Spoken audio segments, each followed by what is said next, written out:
మీ ఇంట్లో కూడా ఇలానే చేస్తారా? మా ఇంట్లో అయితే కాకరకాయ అస్సలు తినరండి. ఇంక ఈరోజు ఏమన్నా కాననేసి నేనైతే కాకరకాయ కారం పొడి అనేది చేస్తున్నాను. ఇంకా కాకరకాయని ఇలా సన్నగా కట్ చేసుకోవాలి. ఇలా అన్నీ ఒకటే సైజులో కట్ చేసుకోవాలి. సన్నగా లావుగా కట్ చేసుకుంటే ఫ్రై అనేది కాదండి. ఇంకా నేనైతే 3 స్పూన్స్ వరకు ఆయిల్ తీసుకొని ఇంకా ఈ మొత్తం కాకరకాయ కాకుండా సగం కాకరకాయ వేసి మంచి డీప్ ఫ్రై చేసుకున్నాను. ఇలా మంచిగా వేగిపోయినాక ఇంక ఇది పక్కన తీసుకొని మిగతా కాకరకాయ కూడా వేసి ఫ్రై అనేది చేసుకున్నాను. ఇంకా ఇదే మిగిలిపోయిన ఆయిల్లో ఇంకా నేనైతే ఒక గుప్పెడంతా కరివేపాకు వేసుకున్నాను. అలాగే పల్లీలు కూడా 3 నుంచి 4 స్పూన్లు పల్లీలు వేసుకున్నాను. ధనియాలు కూడా 3 స్పూన్లు ధనియాలు అనేది వేసుకున్నాను. ఇవన్నీ మనకు మీడియం ఫ్లేమ్లోనే చేసుకోవాలి. మనము హై ఫ్లేమ్లో చేసుకుంటే మాడిపోతుంది. మాడిపోతే మనకు చేదు వాసన అనేది వస్తుంది, టేస్ట్ అనేది రాదండి. ఈ మంచిగా సిమ్లో అన్న పెట్టేసుకోవాలి. పొయ్యిలో అంటే మీడియం ఫ్లేమ్లో పెట్టేసుకొని పచ్చి వాసన పోయే వరకు ఫ్రై చేసుకోవాలి. ఇంకా నేను 3 స్పూన్లు నువ్వులు కూడా వేసుకుంటున్నాను. నువ్వులు ఉంటే ఖచ్చితంగా వేసుకోండి. టేస్ట్ అయితే చాలా బాగుంటుంది నువ్వులతోని. ప్రతిరోజు నువ్వులు అనేది తినాలండి.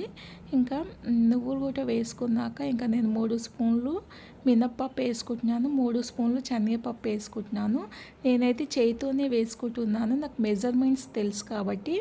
మీరైతే స్పూన్తో వేసుకోండి.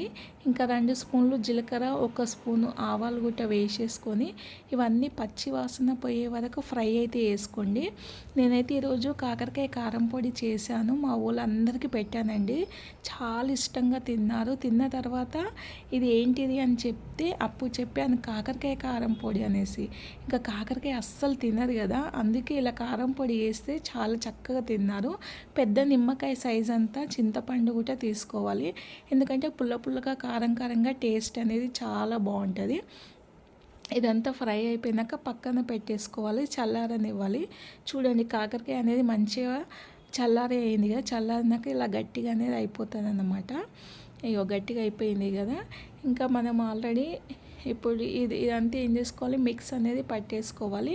మిక్సీ మెత్తగా పట్టేసుకోవద్దు, ముద్దలా అయిపోతుంది. గరుకుగా మిక్స్ అనేది పట్టేసుకోవాలి. కలుపుతూ మిక్స్ పట్టేసుకోవాలి. చూడండి ఈ విధంగా గరుకుగా మిక్స్ అనేది పట్టేసుకోండి. ఇంకా దీంట్లో మొత్తము కాకరకాయ వేసుకొని ఇంకా దీంట్లో సరిపడంత ఉప్పు అనేది వేసుకోండి. అలాగే కారం పొడి, పసుపు కూడా వేసుకోండి.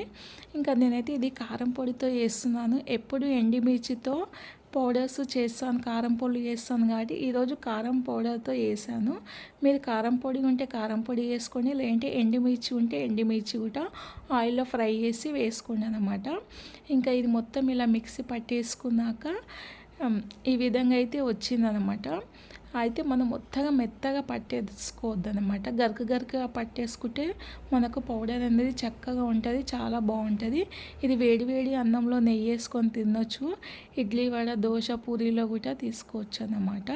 నా వీడియో కనుక నచ్చితే ప్లీజ్ లైక్ చేయండి, సబ్స్క్రైబ్